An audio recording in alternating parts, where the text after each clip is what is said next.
Opa! E aí, pessoal, tudo bem?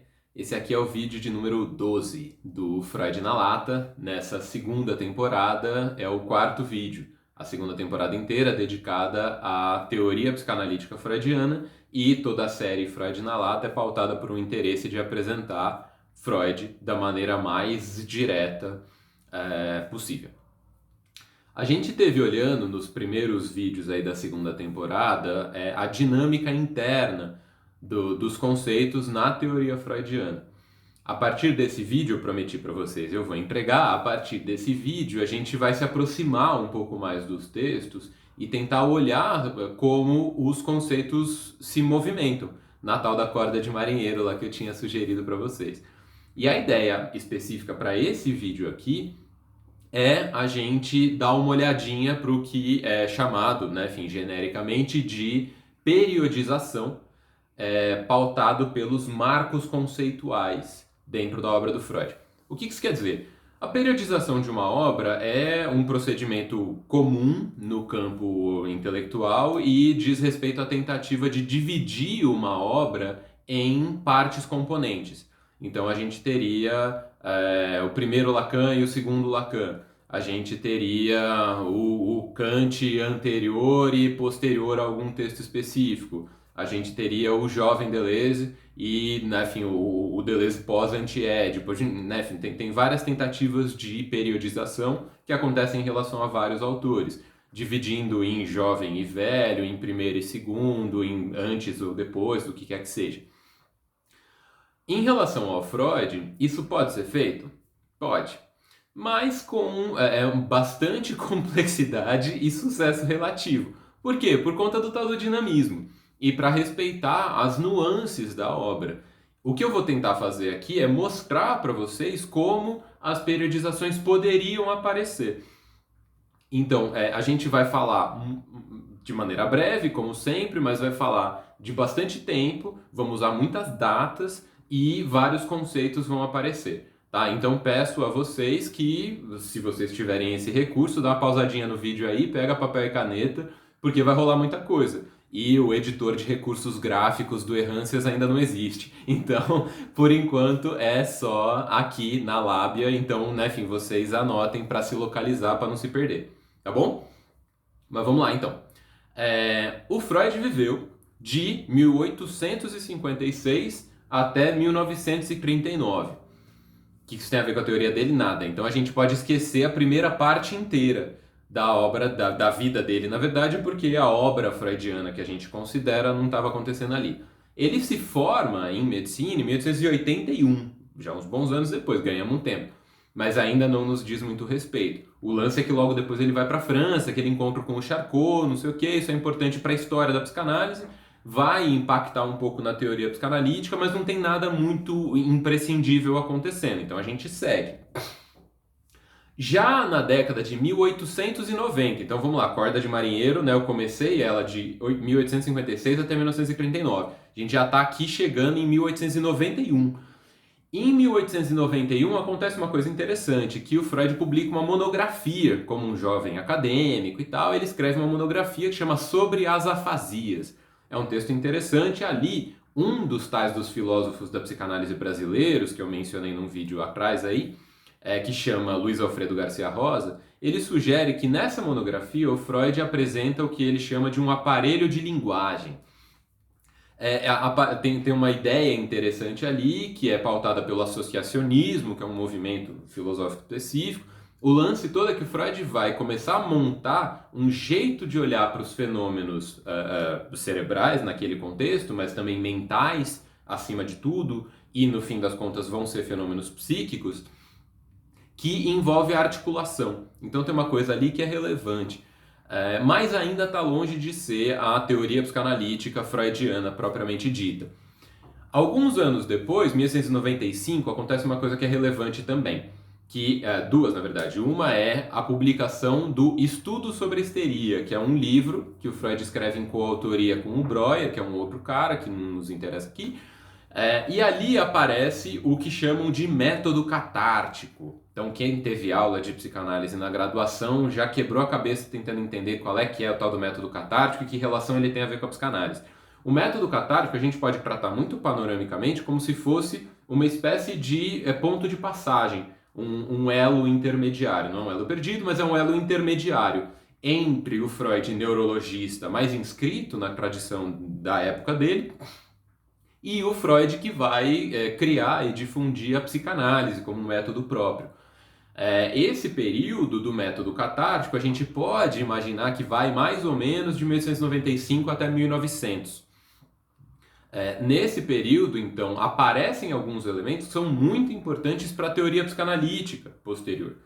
E no segundo elemento que eu falei que era importante, de 1895, isso não foi publicado naquela época, teve um outro texto que chama Projeto de uma Psicologia para Neurologistas. Ele mandou por carta para um amigo dele, que é o Fliess.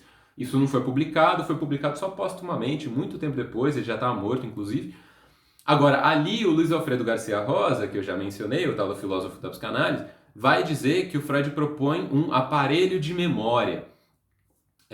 Então a gente teria em 1891 o aparelho de linguagem, em 1895 o aparelho de memória. E além disso tem o método catártico, que é um método clínico, um método de investigação. Essa articulação o Freud já faz. Ele diz explicitamente no estudo sobre histeria que o método catártico é ao mesmo tempo um método de investigação e um método de tratamento, só não é uma teoria. E aí, nesses anos seguintes, de 1895 até 1900, o Freud vai trabalhando com o método catártico e produzindo algumas formulações conceituais que vão ser importantes para a psicanálise posterior. Então, a ideia do excesso, a ideia da sexualidade, a própria ideia da pulsão começa de alguma maneira a aparecer, não com esse nome, é claro, até porque, enfim, pulsão é um termo que a gente usa no português, mas, né, enfim, ele começa a falar do excesso, desse tipo de elemento, fala bastante da sexualidade, fala do traumatismo e fala da importância da ressignificação para a plasticidade da patologia mental. O que isso significa? A maneira como o sujeito significa e simboliza a sua própria história, os acontecimentos, vai ser decisivo para a maneira como ele vai sofrer no futuro. Então, no fundo, o sofrimento do sujeito tem a ver com a maneira como ele mesmo entende a própria história. E isso, para quem entende alguma coisa de psicanálise, isso é crucial para a psicanálise. Aí, bom, a gente chega em 1900. O que acontece em 1900? Em 1900, o Freud publica a Interpretação dos Sonhos. Ele publicou no final de 1899, mas a gente arredonda, né? Em 1900 ele publica a Interpretação dos Sonhos. Ali aparece, segundo a denominação que eu estou usando, do próprio Luiz Alfredo Garcia Rosa, ali aparece o aparelho psíquico. E ali também se considera que apareceu o primeiro modelo metapsicológico. Por quê? Porque a Interpretação dos Sonhos é um catatal, é um livro longo, e no capítulo 7, que é um capítulo também bastante longo por si só, de 150 páginas mais ou menos, ali o Freud apresenta uma espécie de modelo abrangente para o funcionamento psíquico. Bastante pretensioso, né? Enfim, o jovem Freud, e aí ele apresenta esse modelão. Esse modelo pode ser considerado o primeiro modelo metapsicológico. E ali aparece também o primeiro aparelho psíquico freudiano, que é aquele modelo que é de maneira bastante caricatural e ensinado em muitos cursos de faculdade, inclusive de pós-graduação, como o modelo do iceberg, vocês já devem ter visto, né? O designer do Errâncias, quando ele existir, ele pode colocar aqui, né, enfim, o modelo do iceberg. Como funciona o modelo do iceberg? Você tem logo acima da água, né, o que seria a consciência, que é uma parte pico-rústia de nada, considerando o tamanhão do que é o iceberg. E aí embaixo da água, ou seja, fora do campo da consciência, a gente teria o pré-consciente e o inconsciente. O Freud começa a trabalhar com esses termos de fato, né? Enfim, mais ou menos nesse período. Então, em 1900, começa a funcionar o que a gente chama de psicanálise. Antes disso, as pessoas costumam considerar que é pré-psicanálise. Então, escritos pré-psicanalíticos, por exemplo, é o nome do volume da Standard. E a gente tem um livro famoso de um historiador da psicanálise que chama Ola Anderson, que chama Freud, precursor de Freud, e o Freud precursor de Freud é o Freud antes de 1900, justamente. Então, a primeira periodização que a gente encontra é aqui, de 1891 até 1900, então esse naco da nossa corda de marinheiro aqui, esse pedaço é o pedaço pré-psicanalítico, quando a psicanálise já estava em gestação. A gente pode considerar que é o período de gestação, porque pré-psicanalítico é de 6 bilhões de anos atrás até 1900, né? Então, o período pré-psicanalítico que a gente chama é quando a psicanálise estava em gestação na trajetória intelectual do Freud. E ali aparecem esses modelos, que é o aparelho de memória, o aparelho de linguagem e, por fim, o aparelho psíquico, que funda o período que a gente pode chamar de período psicanalítico, na obra do Freud. De 1900 em diante, então, de 1900 até 1940, a gente tem a obra psicanalítica propriamente dita. Quando a gente chega ali, a gente já tem alguns conceitos. Um dos conceitos é o conceito de sexualidade. Porque na interpretação dos sonhos é apresentada uma concepção de sexualidade que contém basicamente tudo que importa para a concepção psicanalítica de sexualidade. A gente vai falar disso mais para frente no outro vídeo. Então, esse conceito já estava lá, de fábrica, vamos dizer assim. A lógica por trás do complexo de Édipo também. A expressão não. A expressão complexo de Édipo, Freud só vai passar a usar bem depois. Mas toda a lógica de que a criança endereça a sua sexualidade ao ambiente familiar nuclear, aristocrático, vienense, burguês clássico, e a partir dali ele monta o drama dos próprios afetos, e é dali que a gente tira o protótipo dos adoecimentos posteriores. A neurose retoma um protótipo que é pautado pelas vivências infantis, sexuais, do sujeito. Essa ideia já estava lá em 1900. Ela vai ser sofisticada, rebuscada, não sei o que, mas ela já estava lá em 1900. Então, algumas coisas já estavam ali de fábrica, tá? Mas, basicamente, em 1900 começa um desenvolvimento conceitual que vai ter, como eu já falei em vários vídeos, toda uma articulação e uma dinâmica interna. De qualquer maneira, periodização, né? Até 1891 a gente tem o Freud, né, enfim, moleque. De 1891 até 1900 a gente tem o período pré-psicanalítico, e de 1900 até 1940 a gente tem a psicanálise, a teoria psicanalítica freudiana acontecendo. Dentro dela tem algumas periodizações importantes, tá? Então, atenção na minha corda aqui. Uma delas é os modelos, que é o que as pessoas chamam na faculdade de primeira tópica e segunda tópica. A primeira é o tal do modelo do iceberg, que já está lá em 1900. Ela vai ser revista formalmente em 1923, num texto que chama o Egg e o Id. Então a gente teria de 1900 até 1923, basicamente, a primeira tópica. E de 1923 até o final da vida dele, 1939, a segunda tópica. Isso tem nuances, tem minúcias, é mais processual, né? Não é tão marcado assim na data, mas basicamente funciona. Além disso, a gente tem modelos pulsionais. O que significa modelos pulsionais? São maneiras que o Freud tinha de mobilizar esse conceito que é central para a psicanálise, que é o conceito de pulsão, vou falar dele depois também, para a maneira como ele articulava para pôr de pé os seus modelos metapsicológicos, que mudaram ao longo da obra dele. A gente pode dividir, a gente pode periodizar a produção psicanalítica freudiana em basicamente 3 momentos. Um deles é o momento anterior ao narcisismo, em que a gente tem um primeiro modelo pulsional, vamos dizer assim. Esse primeiro modelo pulsional é pautado por 2 pulsões centrais, que são a pulsão sexual, que é a pulsão de reprodução e tal, e a pulsão de autoconservação, que trata basicamente de fome e sono. A pulsão sexual trata de todo o desejo de transformar e de, né, enfim, se reproduzir, de, enfim, interagir criativamente, vamos dizer assim. Esse modelo vai se transformar com a proposição, com a integração no arcabouço conceitual freudiano do conceito de narcisismo. Por quê? Porque o conceito de narcisismo muda a relação entre a pulsão de autoconservação e a pulsão sexual, inclusive porque o eu, a imagem que o sujeito faz de si próprio, passa a ser considerada um objeto de investimento sexual, o que vocês devem perceber confunde um bocado o cenário. É uma ideia genial, amplas repercussões, eu gosto bastante desse período da obra do Freud, mas enfim, complica bastante a cena, e aí a gente vê o conceito de pulsão operando de outra maneira.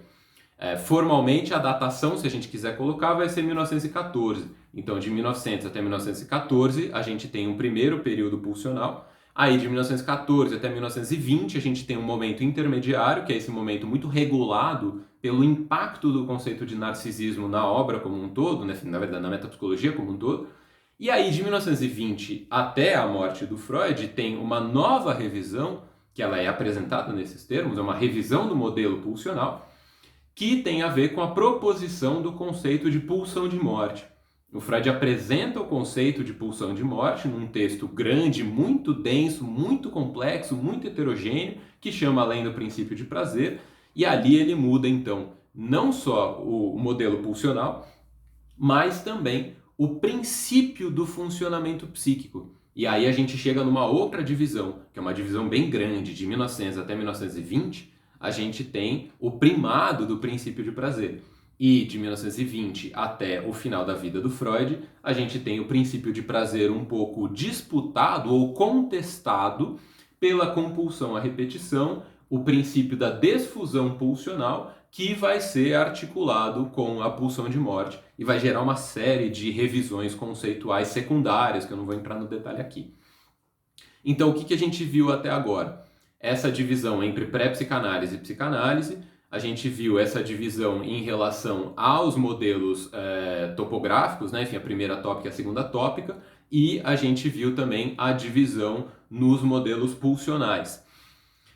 Tem uma outra divisão que essa é bastante contestada, essa é muito difícil de mapear precisamente, mas que são os modelos de angústia.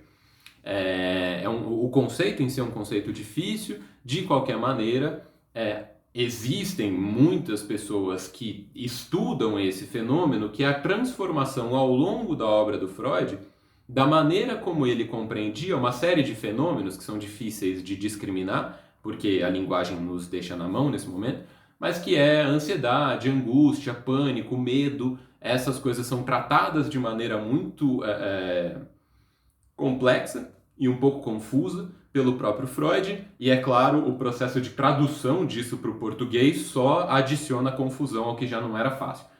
De qualquer maneira, se a gente colocar isso tudo num balaio só, ansiedade, angústia, medo, pânico, o Freud tem um movimento na obra dele. E a gente pode marcar que a gente tem um primeiro momento, que já começa desde o Freud pré-psicanálise, 1896, por ali, que ele considerava a ansiedade como um excesso pulsional por si só. Então é como se fosse tipo o ruído, sabe? A fumaça que sai do escapamento.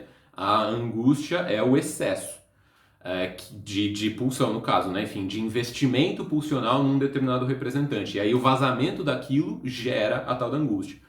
E aí tem um outro modelo, que é o modelo concorrente, e aí, de novo, né? Enfim, isso é complexo, isso é muito contestado, é difícil mapear isso certinho na obra do Freud. Mas, assim, em 1926 tem um texto do Freud que chama inibição, sintoma e angústia, ou inibição, sintoma e medo, ou inibição, sintoma e ansiedade, depende de como você compreende a coisa. Ali, o Freud vai explicar claramente essa outra maneira através da qual a gente pode compreender o fenômeno, em que a ansiedade, angústia, medo seria não exatamente um excesso por si só, mas seria um sinal. Então, dentro do aparelho psíquico, a gente teria meio que uma alavanca de emergência ali. E aí a angústia é essa alavanca mexendo para acionar justamente mecanismos de defesa. Isso eu estou esquematizando, é claro, né? Enfim, todo psicanalista assistindo esse vídeo aqui, mas tem que pensar, tem que pensar um bocado de coisa, tá? E isso não é consensual, como eu já disse. De qualquer maneira, a gente pode, muito didaticamente, dizer que tem dois modelos de angústia. Um modelo que vigora com alguma preeminência até 1926, e em 1926 é explicitada claramente a existência de um modelo alternativo pelo próprio Freud. Ele já tinha dado sinal disso antes e ele usou o modelo anterior depois. Então essa divisão não é muito precisa na obra do Freud. Mas muita gente fala do primeiro modelo da angústia, segundo modelo da angústia, então acho que é legal vocês saberem que isso existe, tá? E tem algumas divisões internas que a gente não precisa muito entrar no detalhe. De qualquer forma, acho que vale a pena então recuperar, né, por uma última vez aqui. Eu sabia que esse vídeo ia ficar longo, então né, melhor primar pelo excesso. A gente tem o período pré-psicanalítico e o período psicanalítico, né? A gente tem o modelo da primeira tópica, que vai de 1900 até 1923, e a segunda tópica, que vai de 23 até 40. A segunda tópica, acabei não falando dela, se eu não me engano. A segunda tópica é o modelo id, ego, superego, que aparece no tal do texto 1923, que é o ego e o id, ele chama o ego e o id, e ele é recuperado, aparece a imagenzinha, né, também nas novas conferências introdutórias, que se eu não me engano é de 1933, mas agora acho que a memória me trai. Então, aqui de 1923 em diante, a gente tem a segunda tópica. De novo, zonas cinzentas no meio do caminho, tá? A gente tem também os modelos pulsionais, e aí eu dividi em três, né? O primeiro modelo, que vai de 1900 até 1914, o segundo modelo, que é o do narcisismo, que vai de 1914 até 1920, e o modelo que inclui a pulsão de morte, que vai de 1920 até 1939. E aí eu falei dos modelos da angústia, né? O primeiro que é anterior a 1926 e o segundo que, a partir de 1926, fica explícito que ele existe. Né? Então a gente tem dois modelos alternativos para pensar o papel da ansiedade, da angústia ou do medo no funcionamento psíquico. Isso, é claro, desconsiderando o medo que o Freud vai dizer de justificado. Né? Você ter medo quando você percebe que tem um leão na mesma sala que você, não tem a ver exatamente com as coisas que ele discute quando ele fala do medo como um sintoma. Né? Um sintoma como nos casos de pânico, ou como nos casos de melancolia, qualquer caso de prostração, ou uma paranoia, ou qualquer coisa assim, que aí é uma outra dinâmica, com uma preeminência do determinismo psíquico. Então, bom, essas periodizações aqui vão mais ou menos compor o movimento, a dinâmica interna dessa corda de marinheiro aí que vai operando ao longo do tempo. Tem uma série de minúcias, tem algumas coisas que as pessoas incluem, talvez tenha periodizações que eu esqueci de mencionar aqui. O que vale lembrar o grande mapa, né, que eu de alguma maneira tentei fazer aqui, ele serve para situar a gente, mas ele não resolve o texto, porque, como eu disse, tem uma dinâmica própria. Né? Enfim, eu fiz alguns cortes nessa corda, mas a corda tem uma dinâmica própria. Então lembrem-se da complexidade, né? Enfim, no fundo esse é meu mantra, eu falei disso 40 vezes, vou falar mais umas 200 até o final desses vídeos. Lembrem-se da complexidade interna à obra freudiana, mas eu espero que essas periodizações ajudem vocês.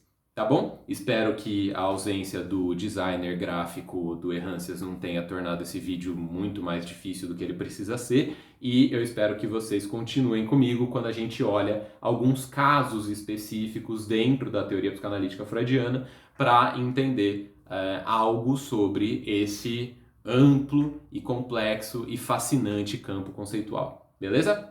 Até breve!